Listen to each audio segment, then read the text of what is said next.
Hello friends, ഇന്നേ ഒരു mushroom റെസിപ്പിയാണ് കേട്ടോ കാണിക്കാൻ പോണത്. ഇത് വളരെ വളരെ ടേസ്റ്റി ആയിട്ടുള്ളൊരു ഓഷർ മഷ്റൂമാണ്, ബട്ടൺ മഷ്റൂം അല്ല. അപ്പോൾ ഈ മഷ്റൂം നമുക്ക് പല വിധത്തിലും കാണാം. ഇന്ന് എനിക്ക് കിട്ടിയിരിക്കുന്നത് ഈ മഷ്റൂമാണ്. അപ്പോൾ ഇത് വെച്ചിട്ട് ഞാനൊരു ബട്ടർ ഗാർലിക് മഷ്റൂം ഉണ്ടാക്കാൻ പോവാണ്. അപ്പോൾ അതിന് മുമ്പ് അതിൻ്റെ സൈഡുകളൊക്കെ ഇങ്ങനെ ആ മഷ്റൂമിൻ്റെ ഓഷർ മഷ്റൂമിന് സൈഡ് ഹാർഡ് ഇങ്ങനെ ഉണ്ടാവും, അതിനെയൊക്കെ കട്ട് ചെയ്ത് കളയുക. എന്നിട്ട് അതിനൊക്കെ ഞാൻ ഈരണ്ട് പീസായി. ഇതൊക്കെ നല്ലൊരു ഫ്ലവർ മാതിരി, ഓഷർ മാതിരത്തെ ഷേപ്പിൽ ഫ്ലവർ മാതിരിയാണ്. അപ്പോൾ അതിനെയൊക്കെ ഞാൻ രണ്ടാക്കി കേട്ടോ. നന്നായി കട്ട്. ഈ മഷ്റൂം പല വിധത്തിലുണ്ട്. എല്ലാ മഷ്റൂമും ഒരേ ടേസ്റ്റൊക്കെ തന്നെയാണ്. ചിലത് ഇങ്ങനത്തെ മഷ്റൂം വേഗം ശൃങ്കാവും. ഇപ്പോൾ നമ്മളൊരു പാക്കറ്റിൽ 250 ഗ്രാം 200 ഗ്രാം ഉണ്ടെങ്കിൽ അത് നല്ലോണം ചുരുങ്ങും കേട്ടോ. അപ്പോൾ ഇതിനൊക്കെ ഇപ്പോൾ ഞാൻ കട്ട് ചെയ്ത് കഴിഞ്ഞിട്ട് ഞാൻ നല്ലൊരു പാൻ വെച്ചിട്ട് ഇതിൽ ഞാൻ ബട്ടറാണ് ഇടാൻ പോകുന്നത്. ബട്ടർ വെച്ചിട്ടാണ് ഉണ്ടാക്കുന്നത്. അപ്പോൾ it is cold butter garlic. ബട്ടറും ഗാർലിക്കും ഇതിൽ മെയിനായിട്ട് വേണം. അപ്പോൾ ഞാനിപ്പോൾ ഒരു ടേബിൾ സ്പൂൺ ബട്ടർ എടുത്തിട്ട് ഇടാൻ പോവുകയാണ്. ഇത് ധാരാളമായിരിക്കും. എന്താ കാരണം വെച്ചാൽ ഇത് ഉരുകി വന്നു കഴിഞ്ഞാൽ പിന്നെ ഈ മഷ്റൂമും അത്രയ്ക്ക് തന്നെ ഉണ്ടാവുള്ളൂ. അപ്പോൾ നമുക്കതൊരു 2-3 ആൾക്ക് കഴിക്കാനുള്ളത് ഉണ്ടാവും കേട്ടോ. അപ്പോൾ ഇത് നല്ലോണം ഒന്ന് ഉരുകി വരട്ടെ കേട്ടോ. ഇപ്പോൾ അത് നന്നായി ഒന്ന് ഉരുകി വന്നു.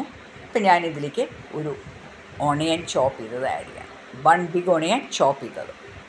എന്നിട്ട് ഇതിനെ നന്നായിട്ടൊന്ന് സോട്ട് ചെയ്യുക എന്ന് പറയുമ്പോൾ ഞാനതിലേക്ക് ഉപ്പൊന്നും ചേർക്കാൻ പോകണ്ടേ. എന്താ വെച്ചാൽ ഈ മഷ്റൂമിൽ ഉപ്പ് വേഗം കൂടുതൽ ചേരും. അപ്പോൾ അത് ലാസ്റ്റ് സ്റ്റേജിൽ തന്നെ ഉണ്ടാക്കി കഴിയുമ്പോൾ ചേർക്കാൻ പോകുന്നുള്ളൂ. ഇപ്പോൾ ഇതിനെ നന്നായിട്ടൊന്ന് സോട്ട് ചെയ്യണം കേട്ടോ. അപ്പോൾ ഞാൻ നേരത്തെ പറഞ്ഞ മാതിരി ഈ മഷ്റൂം നമ്മൾ ഉണ്ടാക്കുന്ന സമയത്ത് നന്നായിട്ട് കഴുകിയിട്ട് അതിൻ്റെ ഇപ്പോൾ മറ്റേ കപ്പ് മഷ്റൂം എന്നൊക്കെ പറഞ്ഞ് കണ്ടിട്ടുണ്ടെങ്കിൽ അതിൻ്റെ ഉള്ളിലൊരു കറുപ്പ് നിറം കാണാം. അതൊക്കെ നല്ലോണം വൃത്തിയാക്കണം. അപ്പോൾ ഇത് വൃത്തിയാക്കി ഇപ്പോൾ നന്നായി ഇത് സോട്ടായപ്പോൾ ഞാനെൻ്റെ മഷ്റൂം ഇടുക. ഇതെങ്ങനെ അറിയാം, സോഫ്റ്റ് ആയാൽ മതി ഉള്ളി, അങ്ങനെ ബ്രൗൺ നിറമൊന്നും ആവണമെന്നില്ല. അപ്പോൾ എന്നിട്ട് ഇത് നന്നായിട്ടൊന്ന് ഉള്ളിയിൽ കിടന്നിട്ട് അതൊന്ന് നന്നായിട്ട് സോട്ടാവട്ടെ. ഇപ്പോൾ ബട്ടറിൽ ഉണ്ടാക്കുന്നതുകൊണ്ട് അതിൻ്റെ മണം നന്നായി വരുന്നുണ്ട്. ഇനി ഇതിൽ ഉള്ളിയും ഇപ്പോൾ മഷ്റൂമാണ്, വെളുത്തുള്ളിയും കൂടെ ആഡ് ചെയ്യുമ്പോഴേക്കും ഗംഭീര മണമായിരിക്കും കേട്ടോ. അപ്പോൾ നിങ്ങൾ ഈ മഷ്റൂം ഉണ്ടാക്കുമ്പോൾ ശ്രദ്ധിക്കേണ്ടത് ഇത് മാത്രമേ ഉള്ളൂ. നന്നായി വൃത്തിയായി കഴുകുക. പിന്നെ അതിന് പാക്കിങ്ങൊക്കെ നോക്കുക. കൂടുതൽ പഴകിയത് കഴിക്കാൻ പാടില്ലല്ലോ. ഇനി നമ്മളിതിൽ ആഡ് ചെയ്യണത് എന്താ അറിയോ, ഒരു 1/4 കപ്പ് വെളുത്തുള്ളി. നല്ലോണം വെളുത്തുള്ളി ചതച്ചതായിരിക്കുകയാണെങ്കിൽ നന്നായിരിക്കും, അല്ലെങ്കിൽ പൊടിയായി ചോപ്പ് ചെയ്യുക. ഞാനിപ്പോൾ അത് ചതച്ചു നന്നായിട്ട് കേട്ടോ. ഒരു 1/4 കപ്പോളം ഉണ്ട്. അതും കൂടി ഇട്ടിട്ട് പയ്യോ നല്ല മണം വരുന്നുണ്ട് കേട്ടോ. ഇതിൻ്റെ മണം കണ്ടു കഴിഞ്ഞാൽ ഈ ഒന്നാമത് തന്നെ ഗാർലിക് ബട്ടറിൽ പൊരിയുമ്പോൾ ഒരു മണം ഉണ്ടാവുമല്ലോ. പിന്നെ അതിൻ്റെ കൂടെ മഷ്റൂമും ഉള്ളിയും അതിഗംഭീരമായ മണമാണ് കേട്ടോ വരുന്നത്. ഈ സമയത്ത് ഞാൻ ഉപ്പ് നോക്കിയിട്ട് പാകത്തിന് ചേർക്കുകയാണ്.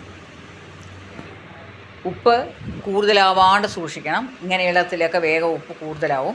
അപ്പോൾ നമുക്ക് വേണമെങ്കിൽ രണ്ടാമത് ടേസ്റ്റ് ചെയ്ത് കൂടി. എന്നിട്ട് ഇപ്പം ഞാൻ 1 ടീസ്പൂൺ പെപ്പർ ക്രഷ്ഡ്, ഒരുപാട് പൊടിയായതല്ല, ക്രഷ് ചെയ്തതാണ് കേട്ടോ ആഡ് ചെയ്യണത്. എന്നാലും അതിന് നല്ലൊരു മണം വരിക. ഞാനിപ്പോൾ 1 ടീസ്പൂണാണ് ആഡ് ചെയ്തിരിക്കുന്നത്. നിങ്ങൾക്ക് അതിൻ്റെ എരിവ് നോക്കിയിട്ട് കൂടുതലായിട്ട് ആഡ് ചെയ്യാൻ വേണമെങ്കിൽ കേട്ടോ.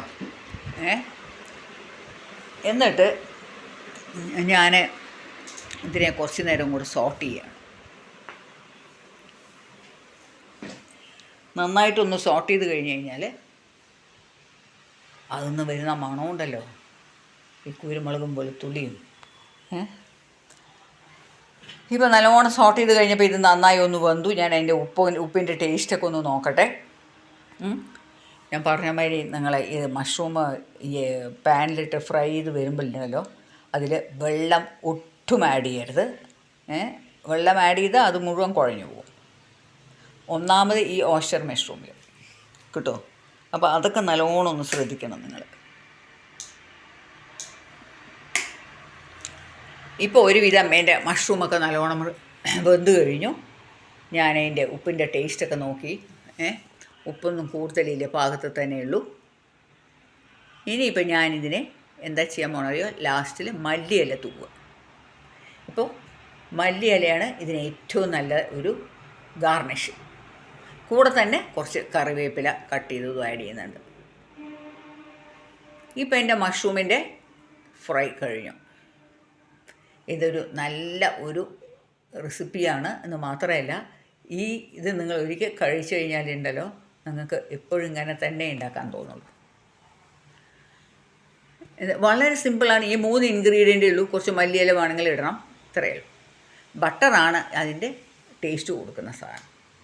അപ്പോൾ ഫ്രണ്ട്സ്, ഇപ്പം ഞാൻ എൻ്റെ മഷ്റൂം ഒരു പാനിലേക്കൊക്കെ ആക്കി നല്ല അടിപൊളി ടേസ്റ്റിൽ വന്നിട്ടുണ്ട്. ഭയങ്കര ടേസ്റ്റ് തിന്ന് നോക്കിയപ്പോൾ കേട്ടോ. ചോറിൻ്റെ കൂടെ കഴിക്കാം. ഇത് ടൊമാറ്റോ റൈസ്, ഫ്രൈഡ് റൈസ്, ഇങ്ങനത്തെ റൈസിൻ്റെ കൂടെ കഴിക്കാൻ വളരെ നല്ലതാണ്. സാധാ റൈസിൻ്റെ കൂടെ കഴിക്കാം, ചപ്പാത്തിയുടെ കൂടെ കഴിക്കാം, ഏതിൻ്റെ കൂടെ വേണമെങ്കിലും കഴിക്കാം കേട്ടോ. പക്ഷേ അധികം റൈസ് ഐറ്റംസ് ആയിരിക്കും നല്ലത്. അപ്പോൾ അടുത്തൊരു വീഡിയോ ആയിട്ട് കാണും വരെ ബൈ ഫ്രം സുധാമേനോൻ.